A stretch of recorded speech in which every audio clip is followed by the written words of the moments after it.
So just small background on TinderPoint. I'll literally be 20 seconds on this. We've been around since about 2002 and we're a full digital marketing agency.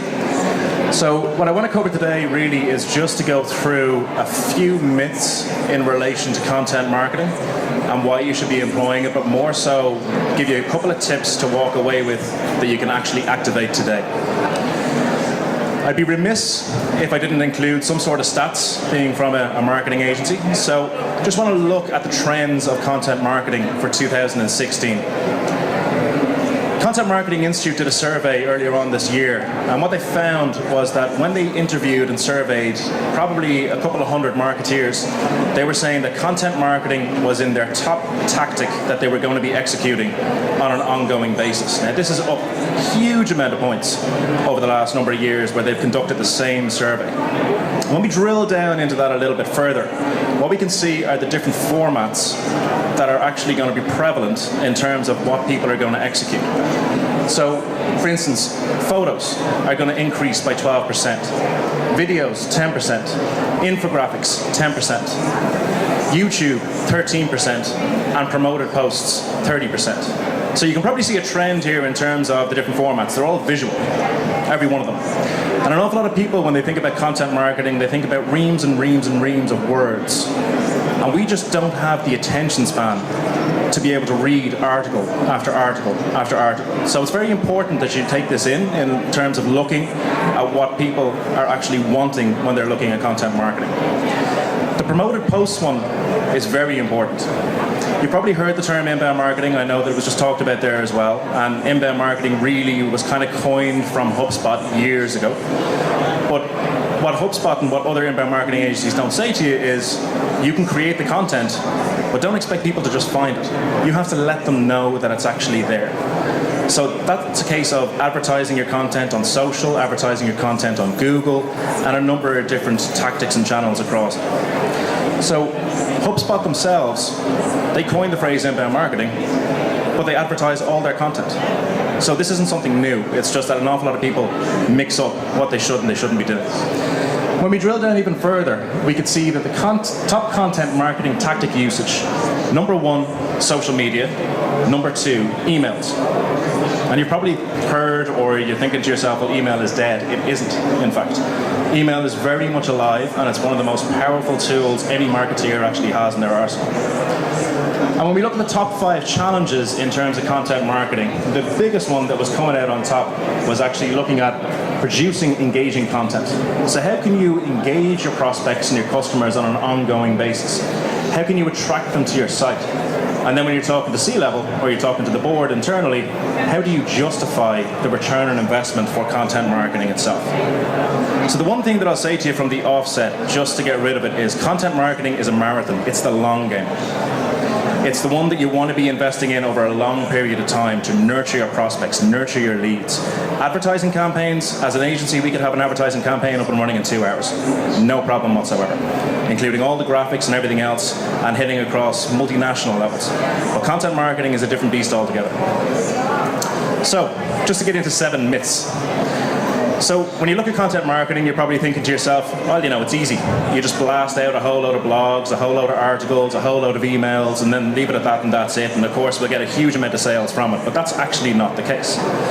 So when you really drill down into content marketing and what it actually is, it's a carefully crafted, targeted series of different content pieces across various mediums. So that could be a visual article. So a visual article is essentially an article with a whole load of images in it. And we did one for a client there recently, which was the top 10 buildings in Ireland that need a lick of paint. And SIP2 building was number 1. And their particular industry, they're in retail. And they have about 47 stores across the country, and they sell power tools, paint, decking, ladders, you name it. So it's all hardware and DIY. Okay? It's generally done by professionals, so you want to source people who know their industry and they know who you're actually looking to target. So as an agency, we know feck all when it comes to power tools and paint. So typically what we'll do is we go out and we source a huge amount of different content writers who are experts in this field, and we gain all that knowledge from them and then package and produce the content and promote it. So that's one thing you want to focus on there. There's plenty of websites that you can get all these content writers for what you're looking to do. And you want to make sure that it's highly engaging, depending on where you're targeting somebody in the funnel. And I'll come to the funnel now in a minute. So is it a case that you want to actually build brand loyalty? Are you a new brand, or do you have a new product or a new service? Do you want to increase sentiment towards that? Do you want to nurture your leads, nurture your prospects? Do you want to get customers who have already bought something from you to come back and buy again? So that's really where you're looking at content marketing, and that's the power of that as you're moving down the funnel. Number two, an awful lot of people think, it's great, we'll just dive straight into content marketing, they'll throw out a whole load of blogs, a whole load of articles, and that's it. But at the end of the day, if you don't have a strategy, you're actually not going to be able to attain the goal that you're looking to achieve. So what you want to look at is it brand awareness or reinforcement that you're actually looking to achieve? Is it lead conversion or nurturing? Customer conversion? Is it loyalty or retention? Or are you looking to increase sales? And all of this will depend on where your brand, your product, and your service is in terms of the funnel here. You start at the top, you work your way down, you get to the bottom, you do it all over again. And it's a never-ending cycle, consistently. Doesn't matter what you're selling, whether it's toothpicks or you're going up to high-end machinery that we've actually seen on the floor today. Number three. You've done your articles, you've done your website, you throw it out, and the first people that you typically ask are those that are closest to you, your family and your friends. And they all turn around and they go, oh yeah, that was a great article, I love it, or it was a superb infographic, your video was mind-blowing, it was brilliant. They're the people you need to stay away from because they're biased and they don't want to upset you. So go out to random people, absolute strangers, and get good to honest feedback from them. But more importantly, understand who it is you're actually targeting. Understand what they do, where they do it, what do they like talking about, what do they like to share online, and what type of content topics are they actually discussing. So a perfect example for this, and this is a free tool that you can actually use, it's called YouGov. So YouGov Lite, L-I-T-E. So I type in Carlsberg, and what I'm actually able to find on a UK level are a number of pertinent points that are of interest to us in terms of persona building. What do they like? What do they spend? What's their politics? What sites do they go onto the most? What apps do they use? What activities are they interested in? What car do they drive? Where do they shop? And we're able to extract all this information, build out a persona matrix, and then target them. And that's really easy. The hardest part is actually finding out where your prospect or your customer is, what they're doing, and how to get in front of them at the time that they're doing something not involving your brand.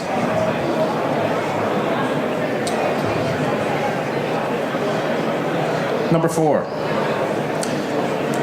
Visual content is by far the most engaging piece of content. This is actually supposed to be playing, but for some reason it's not. Has anybody seen this video, Richard Attenborough? No. Okay, so if you go onto YouTube and you type in Richard Attenborough, you have it. Richard Attenborough, virtual reality. What you'll actually see here, and I'm sorry it's not playing at the moment, is a video of him as he is now, but the entire world will shift around and it looks at a dinosaur walking right beside him. Then all of a sudden the skin is stripped away and you can see the exoskeleton of it, and he's talking about it. This cost millions for the BBC to actually produce.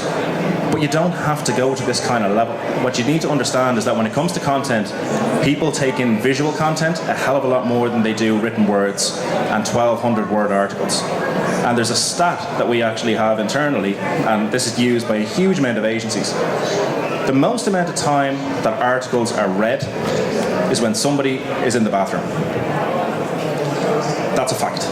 Outside of that, you're on the bus, you're scrolling through Facebook, Twitter, LinkedIn, Snapchat.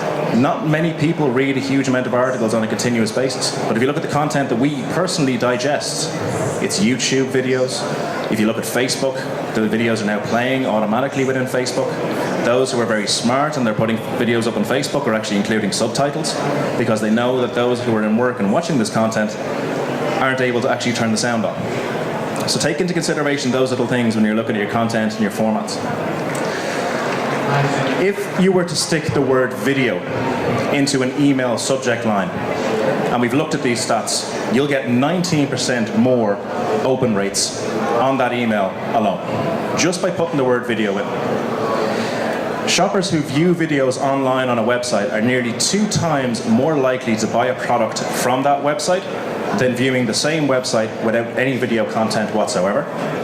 And if you look at Facebook, between April and November last year, The amount of people who viewed posts went from 4 billion to 8 billion purely because of how they changed how videos are viewed internally within Facebook. The autoplay feature, adding subtitles to videos. So you can probably see a trend here. It's all visual content that you want to focus on.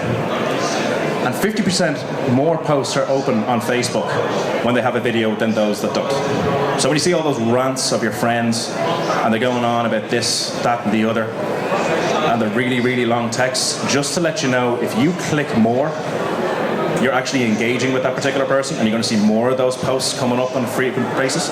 But if you don't click more, then you won't see them as much. But when you see a video and you're actually viewing it, it'll pop up more. And when you look at the trends for 2016, photography and video are the ones that are actually cited as being critical in terms of content formats. It's not hard to do. We all have smartphones now these days. Look at the cameras that are on them. The iPhone 7 that was just released there recently, the dual camera lens and telescopic lens that's on that, with 4K video, blah, blah, blah. You know, doesn't matter what it is, it's relatively cheap to do. And if you want to up the ante, you can follow this guy here. If you've ever seen these videos where he actually gets an iPhone, tablets, throws them into a blender, blends them up, and the whole thing is, will it blend? This started off as a joke, and the MD did it just to show how powerful the motor was in Blendtec's blenders. And now he does it for every new device that comes out on the market. Number 5. An awful lot of people misconstrue content marketing as advertising. It's not. And if you can nail that down and understand that it isn't, you'll actually succeed in it. So when you look at content marketing, don't confuse it with advertising. Advertising campaigns are advertising campaigns, content marketing is content marketing. You want to provide value to your customers and your prospects. And what you don't want to do is talk about your products and your services. That's what your sales guys and your website's for. Your content marketing is there to increase sentiment, educate your customers and your prospects, provide value to them, and it should be an additional layer on top of everything that you do. And what that does is that builds brand loyalty, it builds a stickiness factor, and it provides them something that they're not getting elsewhere. So number 6, there's this analogy that everybody thinks to themselves, okay, I'm looking at my competitors and I can see what they're doing, therefore I have to do exactly the same thing. They're on Facebook, oh, I need to be on Facebook. They're on Snapchat, I have to get on Snapchat. That's not the case. If you look at the technologies over the last 5 years, what you see is a trend where it's growing and growing and growing. We don't know all this. We know about 30% of all of this stuff that's here.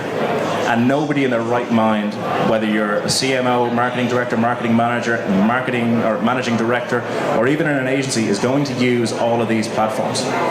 So, you don't have to be active on all networks. Pick wisely and choose where your audience actually is and where you want to be.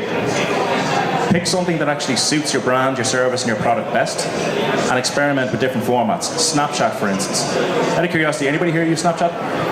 1, 2, 3. Okay. Perfect. If you were to look at the stats of Snapchat a year and a half ago, the age range of Snapchat users was between the age of 13 and 24. If you look at it now, it's between the ages of 13 and 35. So that's a year and a half, and it's actually overtaken Twitter in terms of the number of daily users. So that should say something to you about the power of visual content. Go to this site, noam.com. What this does is if you type in your brand name, it'll show you all the networks you haven't secured it on. So if you haven't secured your brand name on YouTube, it'll pop up. And this is very powerful. So you can secure your brand name across all these different networks. That doesn't necessarily mean you have to use them. You don't have to use YouTube, but if you decide you want to use it later on down the line, at least you have it, and you don't have to get into a legal battle with somebody else. So analysis and measurement typically was something that was always thrown out there, and it was like, oh, we get the IT guy to do it.